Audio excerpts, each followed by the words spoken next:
Welcome back to Major Antonio's presentation of Running the Blockade, a personal narrative of adventures, risks and escapes during the American Civil War, by Thomas E. Taylor. Chapter 10. Experiences Ashore in Dixie's Land. The dangers and discomforts at sea were not the only excitements which a blockade runner experienced. As the blockade-running fleet of which I had charge extended, not only was an increase in my office staff in Nassau entailed, but a good deal of traveling by rail to and fro between Wilmington and Richmond for the purpose of negotiations with the heads of departments there regarding the contracts we had with them and upon various other matters. These trips involved an enormous amount of fatigue, worry, excitement, and even danger, as it was no easy matter latterly to get in and out of the beleaguered city safely. The railway journey itself, which often extended over a couple of days and nights, was an affair of great discomfort, the permanent way being anything but permanent, and the rolling stock too often rolling elsewhere than upon the rails. It was considered a joke in those days to assert that a journey from Wilmington to Richmond was almost as dangerous as an engagement with the enemy. The only place on the train where any approach to comfort was obtainable was in the conductor's car, the entree to which I generally contrived to secure, aided by a little judicious palm greasing and the possession of a brandy bottle or two. But the latter had its disadvantages, as the word was soon passed round that there was a Britisher on board the train with some real good brandy, and it was considered the duty of every one to whom I had stood a drink to introduce a friend who wanted one badly. Consequently, the brandy was generally used up on the outward trip, and there was little left for the return. But it was great pleasure to be able to quench the poor fellow's thirst, more especially the wounded, with whom the cars were often filled to overflowing. As a rule, my good friend Heiliger, Confederate agent at Nassau, used to entrust me with dispatches, the carriage of which provided me with a pass which much facilitated my journeys. But on one occasion, towards the end of the war, the possession of these dispatches made it a little awkward for me. I had arrived one afternoon at Petersburg, which is about 15 miles from Richmond, and found a tremendous hubbub going on.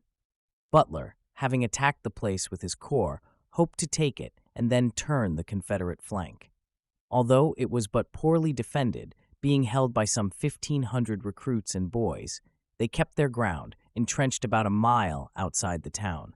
It was while this first attack was in progress that I arrived on the scene, and recognizing the gravity of the position, if the place were taken and dispatches found upon me, an Englishman, I went to the commissary general and asked him to provide me with a horse to take me to Richmond.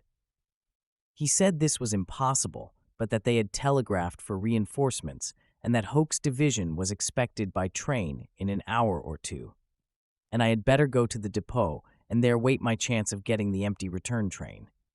It was a weary and anxious wait, as we could hear the attack going on and feared the defense would every moment be overpowered. However, a short time before daylight, we heard the train approaching, and soon afterwards it steamed in, crowded even on the roofs of carriages by Hoke's men, who were promptly detrained and hurried off at the double to the scene of action, a welcome reinforcement. I got in the train and we started for Richmond. We had only proceeded a few miles when, in the gray dawn, we saw a body of Butler's cavalry galloping as hard as they could to intercept us and tear up the line in front. Our engineer, however, equal to the occasion, put on full steam, and we just managed to get ahead of them.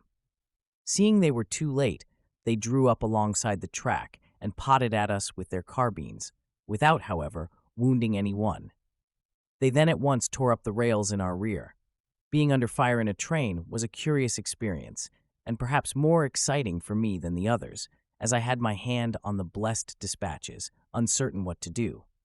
Fortunately, we arrived safely at Richmond, and I was very glad to be rid of my responsibilities. This was the last train that got in on the direct Wilmington line. After that, in order to get in and out, we had to make a long detour via Danville. I found Richmond in a great state of excitement.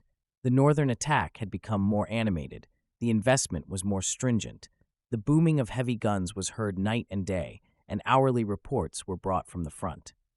It was upon this visit that I accompanied Lee's headquarters staff on the celebrated march along the south side of the James River, when he marched rapidly to Petersburg in order to confront the Northerners' sudden change of front on that town. Upon a previous occasion, I had made the acquaintance of the great general, and on this one I breakfasted with him. Shortly afterwards, the march, which was very exciting, began. We were constantly in close touch with the enemy, at one time marching through the woods, which were being shelled by the Northern gunboats in the James River. At another time, skirmishing at close quarters with the Federals' flank. But as I had seen most of the 7 days fighting round Richmond, I felt almost an old campaigner. It was a hard day, as after being 15 hours in the saddle without food, I was obliged to return to Richmond on important business that night, instead of bivouacking with the headquarters staff, as I was pressed to do. Wearied and almost exhausted, I found on my arrival in the city that all I could obtain at the hotel was some cornbread and cold bacon washed down with water. The following is an extract from a letter dated 15th January 1865, written to my chiefs after this visit to Richmond. Altogether, I think the Confederate government is going to the bad, and if they don't take care, the Confederacy will go too. I never saw things look so gloomy, and I think spring will finish them unless they make a change for the better. Georgia is gone, and they say Sherman is going to seize Branchville. If he does, Charleston and Wilmington will be done. And if Wilmington goes, Lee has to evacuate Richmond and retire into Tennessee. He told me the other day that if they did not keep Wilmington, he could not save Richmond. They nearly had Fort Fisher. They were within 60 yards of it, and had they pushed on as they ought to have done, could have taken it. It was a terrific bombardment. They estimate that about 40,000 shells were sent into it. Colonel Lamb behaved like a brick, splendidly. I got the last of the Whitworths in, and they are now at the fort. They are very hard up for food in the field, but the Banshee has this time 600 barrels of pork and 1,500 boxes of meat, enough to feed Lee's army for a month. The above extract is interesting, as it showed that my diagnosis of the position of affairs, written in January 1865, proved correct as to what actually happened 2 or 3 months later. Sherman did capture Branchville, and in consequence Charleston and Wilmington. When the latter port fell, Lee was forced to evacuate Richmond and retire towards Tennessee and eventually capitulate.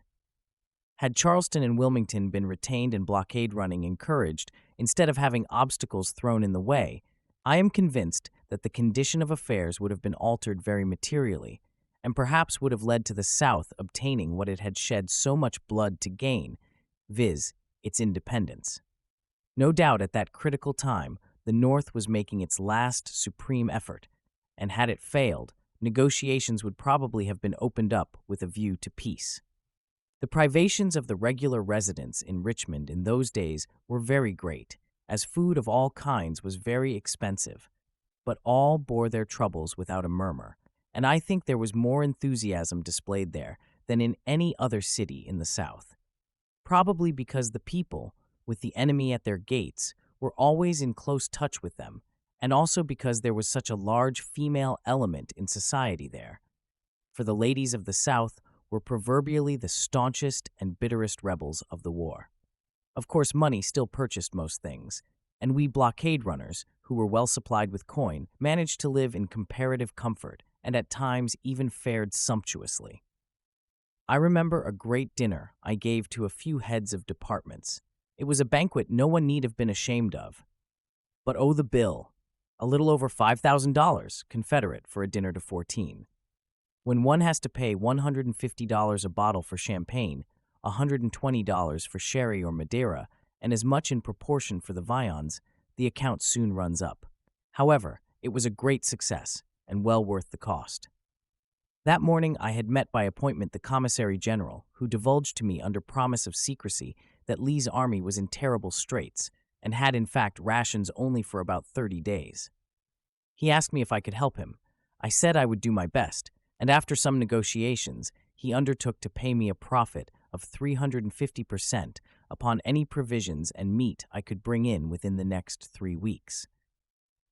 I had then, discharging in Wilmington, the Banshee No. 2, which had just been sent out to replace the first Banshee, and in which I had run the blockade inwards. I telegraphed instructions to have her made ready for sea with all speed and await my arrival. After a somewhat exciting and lengthy journey of 3 days and nights, owing to having to go round by Danville, I reached Wilmington, successfully ran the blockade out, purchased my cargo of provisions, etc., at Nassau for about £6,000, for which eventually I was paid over £27,000, and, after a most exciting run-in, landed the same in Wilmington within 18 days after leaving Richmond. In the interim between our leaving Wilmington and our return, Porter's fleet had made an unsuccessful attack upon Fort Fisher, and he was just then, at the time of our appearance upon the scene, concluding his attack and re-embarking his beaten troops. When morning broke and we were near the fort, we counted 64 vessels that we had passed through.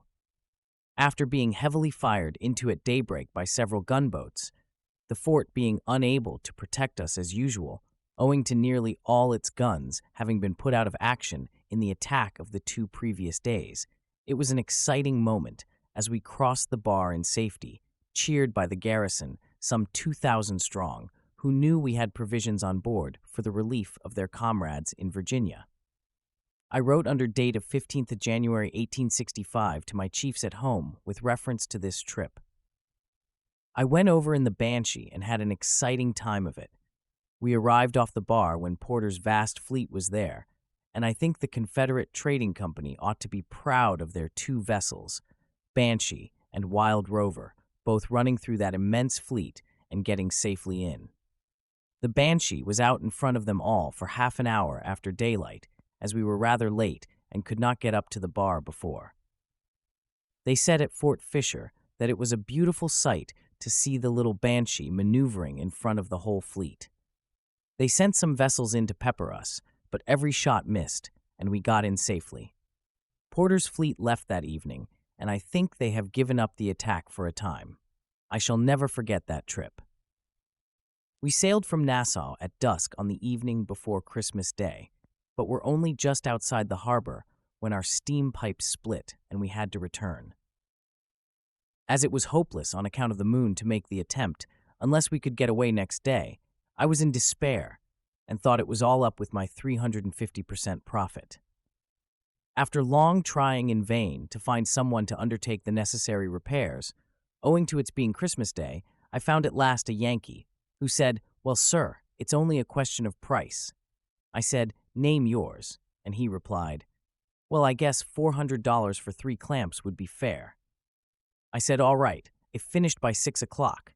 He set to work, and we made all arrangements to start.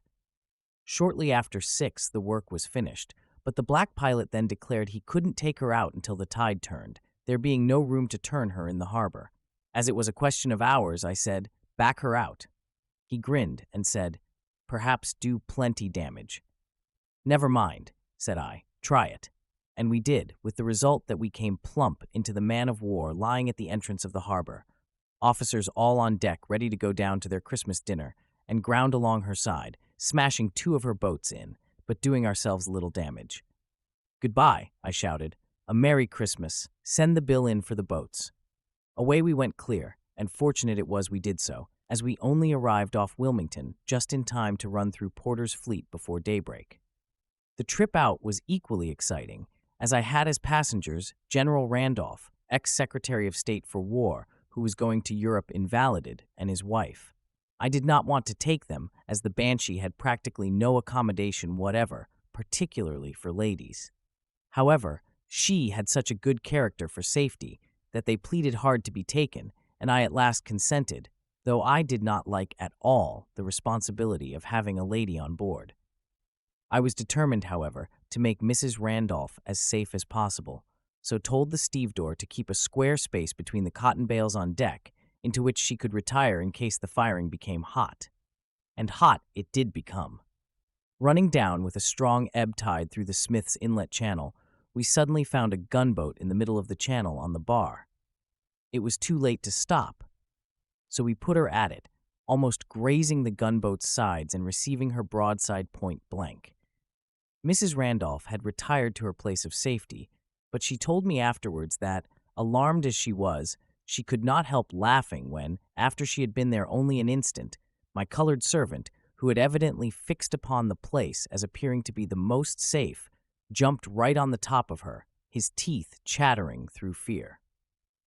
How we laughed the next morning, and how poor Sam got chaffed, but he became quite a cool hand, and when we were running in daylight, in the Will-o'-the-Wisp, as I have already related, and the shot were coming thick, Sam appeared upon the bridge with his usual "coffee, sar." After we had got rid of our friend on the bar, we were heavily peppered by her consorts outside, from whom we received no damage, but we fell in with very bad weather, and the ship was under water most of the time. Right glad I was to land my passengers, who were half dead through seasickness, exposure, and fatigue. Although it was a hard trip, it paid well, as we had on board coming out a most magnificent cargo, a great deal of it Sea Island cotton, the profit upon which and the provisions I had taken in amounted to over £85,000. Not bad work for about 20 days. This concludes today's reading of Running the Blockade by Thomas E. Taylor, presented by Mr. Antonio. Join us also tomorrow for the next chapter. If you want the whole audiobook at once, you can download it for just $1.99 in our web shop at www.payhip.com/Antonio. Thank you for listening, and so long.